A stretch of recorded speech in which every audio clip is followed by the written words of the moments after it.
Hello friends, welcome to Suvarna homely food. నేనైతే ఈరోజు chocolates ఏ విధంగా తయారు చేయాలో ఈ రెసిపీలో చూపించబోతున్నానండి. దానికి కావాల్సింది మిల్క్ కాంపౌండ్, అదేవిధంగా వైట్ కాంపౌండ్ అనేసి కాంపౌండ్స్ ఉంటాయండి.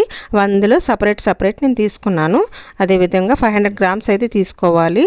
దీనికి మనకి అమెజాన్లో, ఫ్లిప్కార్ట్లో ఈ యొక్క చాక్లెట్ మౌల్డ్స్ అనేది సిలికాన్ మౌల్డ్స్ అని మనకి అవైలబుల్ ఉంటాయండి. మీరు ఆర్డర్ చేసుకోవాలి.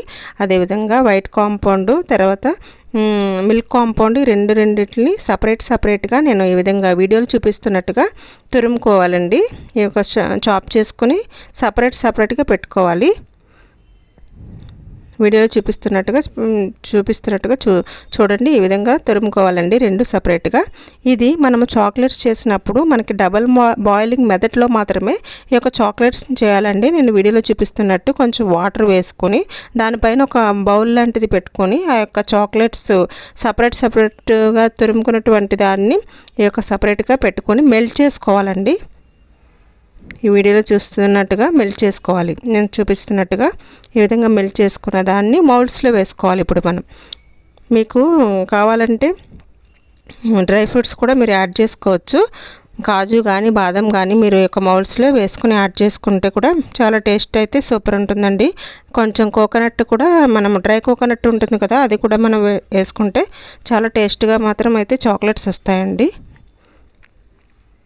ఈ విధంగా మోల్డ్స్లో ఒక స్పూన్ సహాయంతో వేసుకోవచ్చండి. తర్వాత చూడండి, ఇది టూ అవర్స్ ఫ్రిడ్జ్లో పెట్టుకోవాలి. నార్మల్ ఫ్రిడ్జ్లో పెట్టుకుంటే సరిపోతుందండి, డీప్ ఫ్రిడ్జ్ అవసరం లేదు. చూడండి ఏ విధంగా వచ్చేసినాయి. 2 అవర్స్ తర్వాత నేను చూపిస్తున్నానండి.